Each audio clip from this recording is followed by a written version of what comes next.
नमस्कार दोस्तों, स्वागत है आपका डेली न्यूज़ एनालिसिस में। This video series is presented to you by Ethic IAS. इस वीडियो सीरीज़ में हम आपके लिए लेकर आए हैं करंट अफेयर्स जो आपके यूपीएससी और स्टेट एग्जामिनेशंस के लिए बेनिफिशियल रहेंगे। आज है 26 नवंबर 2022 और आज हम करने वाले हैं 3 न्यूज़ का एनालिसिस। सबसे पहले हम पढ़ेंगे Indira Gandhi prize for piece के बारे में, जो आपके प्रीलिम्स एग्जाम के लिए इंपॉर्टेंट है। दूसरा हम पढ़ेंगे प्रोजेक्ट उन्नति के बारे में, ये आपके जीएस के थर्ड पेपर से संबंधित है, इकोनॉमी का पार्ट है और प्रीलिम्स एग्जाम के लिए इंपॉर्टेंट है। तीसरा हम पढ़ेंगे निकोबार होडी के बारे में, ये आपके जीएस के फर्स्ट पेपर से संबंधित है, ज्योग्राफी का पार्ट है, प्रीलिम्स एग्जाम के लिए इंपॉर्टेंट है। वीडियो में आगे बढ़ने से पहले मैं आपसे रिक्वेस्ट करूंगा कि आप इस चैनल को सब्सक्राइब कीजिए और बेल आइकन जरूर दबाइए ताकि आपको नोटिफिकेशन मिल सके और आप अपने करंट अफेयर का सेक्शन समय रहते कंप्लीट कर सके। अब आइए बात करते हैं अपनी पहली न्यूज़ के बारे में। तो इस बार इंदिरा गांधी प्राइज़ जो है वो दिया गया है प्रथम नाम के एक एनजीओ को, जो कि एजुकेशन फील्ड के अंदर काम कर रहा है।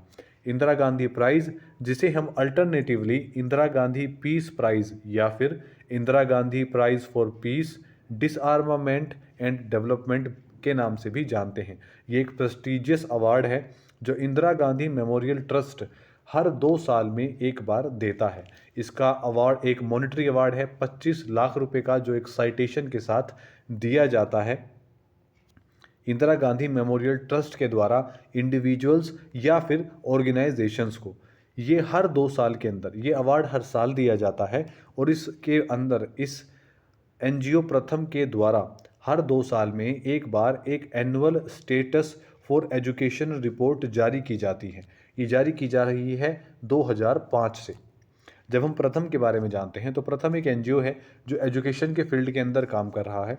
इन्हें रिकॉग्नाइज किया जाता है इनके काम से, क्योंकि इनका जो काम है वो ये है कि लोगों को क्वालिटी एजुकेशन मिल रही है या नहीं, इस चीज़ को इंश्योर करना, और ख़ास करके बच्चों में हमारे देश के अंदर भारत में पर्टिकुलरली इस बार जो इन्होंने अपना काम किया है पेंडेमिक में, कोविड पेंडेमिक में, उसी काम को ध्यान में रखते हुए इस एनजीओ को ये इंदिरा गांधी पीस प्राइज़ से सम्मानित किया गया है। अब हम बात करते हैं इंदिरा गांधी प्राइज़ के बारे में या फिर इस फॉर पीस, डिसआर्मामेंट एंड डेवलपमेंट के बारे में। जो ये प्राइज़ है ये इंस्टीट्यूट किया गया था हमारे फॉर्मर प्राइम मिनिस्टर के नाम पर उनका, और ये जो ट्रस्ट शुरू किया गया था ये किया गया था 1986 के अंदर।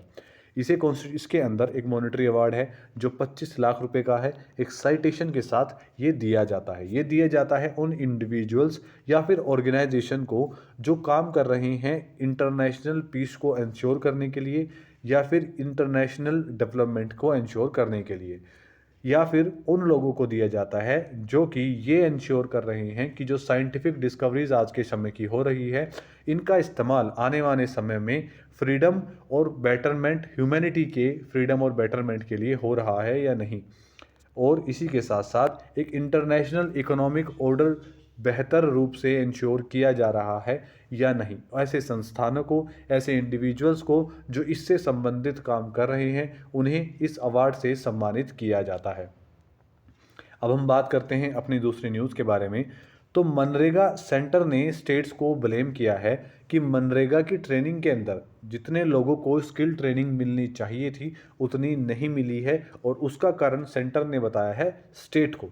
इस समय देखिए, जब प्रोजेक्ट उन्नति लॉन्च किया गया था उस समय एक बहुत ही हल्का फुल्का रेस्पॉन्स मिला था हमारी गवर्नमेंट को।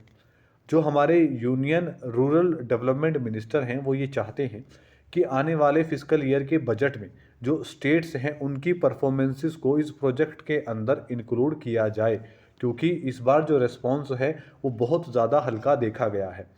2020 में जब इसकी शुरुआत की गई थी तब से अब तक 2 लाख लोगों को हमें मनरेगा के अंदर जो काम कर रहे हैं उनकी स्किल ट्रेनिंग करनी थी, लेकिन अब तक मात्र 25,000 से थोड़े बहुत ज़्यादा का ही ट्रेनिंग कंप्लीट हो पाया है, जो कि 2 लाख के टारगेट से बहुत ज़्यादा कम है। ये जो प्रोजेक्ट है जिसका नाम है प्रोजेक्ट उन्नति, ये मार्च 2022 में ख़त्म होना था, लेकिन ये अभी एक्सटेंड कर दिया गया है 2 सालों के लिए, क्योंकि इसका जो टारगेट है वो फुलफिल नहीं हो पाया है। तो प्रोजेक्ट उन्नति के बारे में जान लेते हैं कि प्रोजेक्ट उन्नति जो है वो क्या है।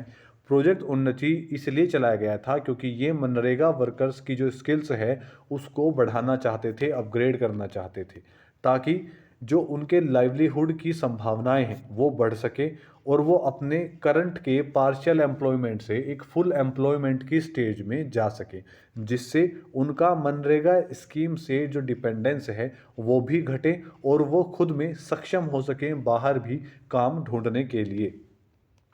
अब इस प्रोजेक्ट के अंदर कुछ टारगेट रखे गए थे। जैसे ये प्रोजेक्ट शुरू किया गया था 3 साल के लिए, जिस समय से ये शुरू हुआ था। इसके अंदर टोटल टारगेट ये है कि इसे 2 लाख मनरेगा वर्कर्स जो बेनिफिशियर्स हैं उन्हें स्किल्ड करना था इस प्रोजेक्ट के अंडर। इसकी एलिजिबिलिटी ये थी कि इसके अंदर जो एडल्ट हैं उनकी उम्र 18 से 45 साल के बीच में होनी चाहिए और इन्होंने 100 दिन का काम मनरेगा के अंदर कंप्लीट किया हो।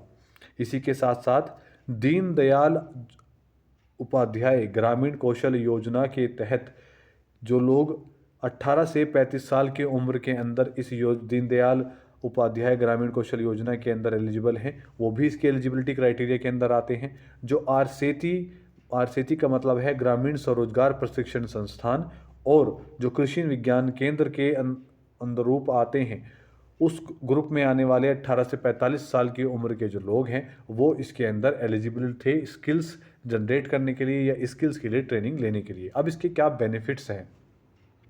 देखिए, जो कैंडिडेट है जिसने भी 100 दिन का काम किया है मनरेगा के अंदर, या फिर जो लोग इससे जुड़ते हैं उन्हें 100 दिन का काम दिया जाता है, वो 100 दिन तक इसके लिए काम का एंजॉय करते हैं। उन्हें एंजॉय से मतलब है कि उन्हें 100 दिन का काम दिया जाता है मनरेगा प्रोजेक्ट के अंडर।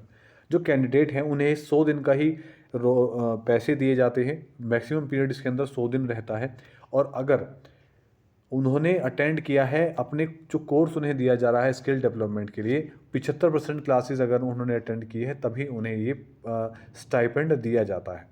जो ये स्किलिंग प्रोग्राम है ये कंडक्ट किया जा रहा था ग्रामीण skill division ministry of road and development के द्वारा, बिटवीन मतलब जो ministry of road and development है उनके जो रूरल स्किल डिवीज़न है उनके, मिनिस्ट्री ऑफ एग्रीकल्चर के कृषि विज्ञान केंद्रों के, और मनरेगा डिवीज़न के जो मिनिस्ट्री ऑफ रोड डेवलपमेंट के साथ मिलकर, इन सभी ने मिलकर इनके बीच में ये जो प्रोग्राम है प्रोजेक्ट उन्नति चलाया जा रहा था, ताकि इनके साथ जो वर्कर काम करते हैं उन्हें स्किल किया जा सके ताकि वो खुद के लिए भी एम्प्लॉयमेंट ढूंढ सके और मनरेगा पर डिपेंडेंट ना रहें। अब इसके अंदर अप्लाई कैसे कर सकते हैं? मान लीजिए आपके पास कोई ऐसा वर्कर है जिसके पास कोई काम नहीं है और आप चाहते हैं कि आप उसे मनरेगा या फिर प्रोजेक्ट उन्नति की इस स्कीम के अंदर इंक्लूड करें, तो आप कैसे कर सकते हैं? देखिए, इसका जो रजिस्ट्रेशन है वो आधार कार्ड की आइडेंटिफिकेशन के थ्रू किया जा सकता है, और ये रजिस्ट्रेशन किया जाएगा कौशल पंजी ऐप के ऊपर। इस ऐप को डाउनलोड करके उसके ऊपर डायरेक्ट उस पर रजिस्टर किया जा सकता है आपके आधार के थ्रू। अब हम बात करते हैं अपनी तीसरी न्यूज़ के बारे में। तो अंडमान एंड निकोबार से पहली एप्लीकेशन आई है ज्योग्राफिकल इंडिकेशन टैग के लिए, और वो आई है निकोबारी होडी क्राफ्ट से संबंधित। निकोबारी होडी क्राफ्ट का मतलब है ऐसी छोटी छोटी सी नाव जो आपने ट्राइबल कम्युनिटीज़ के पास अक्सर देखी होंगी। जो ज्योग्राफिकल इंडिकेशन रजिस्ट्री है उन्होंने ये एप्लीकेशन रिसीव की है ट्राइबल डेवलपमेंट काउंसिल के द्वारा अंडमान एंड निकोबार आइलैंड के। ये चाहते हैं कि इन्हें जीआई टैग दिया जाए इनके निकोबारी होडी क्राफ्ट के लिए। अब देखिए ये क्या है। जो होडी है ये निकोबारी ट्राइब्स का एक ट्रेडिशनल क्राफ्ट है। ये छोटी छोटी नावें बनाते हैं जिनके थ्रू ये लोग शिकार पर भी जाते हैं, जो मछलियाँ पकड़ते हैं या उससे संबंधित थोड़े बहुत अपने एक आइलैंड से दूसरे आइलैंड के लिए ट्रैवल करने के लिए इन होडीज़ का ये ट्रेडिशनली इस्तेमाल करते आए हैं। ये एक आउटरिगर कनॉय है। आउटरिगर कनॉय का मतलब रहता है ऐसी नाव जो बहुत लंबी रहती हैं और ज़्यादा चौड़ी नहीं रहती। ये कुछ इस प्रकार से रहती हैं, इनके ऊपर छोटे छोटे से तंबू बने रहते हैं ताकि इनकी जो स्पीड है वो काफ़ी फास्ट रहे, ये जल्दी से तेज़ी से ट्रैवल कर सकें। और ये बहुत कॉमनली ऑपरेटेड होती है निकोबार ग्रुप ऑफ आइलैंड के पर एक आइलैंड से दूसरे आइलैंड में जाने के लिए। इसके अंदर एक हद से हद 2 या 3 आदमी इसके अंदर ट्रैवल कर सकते हैं। जो टेक्निकल स्किल्स की हम बात करते हैं, तो जब एक हुडी को बनाया जाता है, जो स्किल्स ये यूज़ करते हैं वो इनके फोर फादर्स से इन्होंने अपनी जो निकोबारीज़ ने नॉलेज इनहेरिट की है उसी नॉलेज का इस्तेमाल करके, उन टेक्निकल स्किल का इस्तेमाल करके ये इन छोटी नावों को बनाते हैं।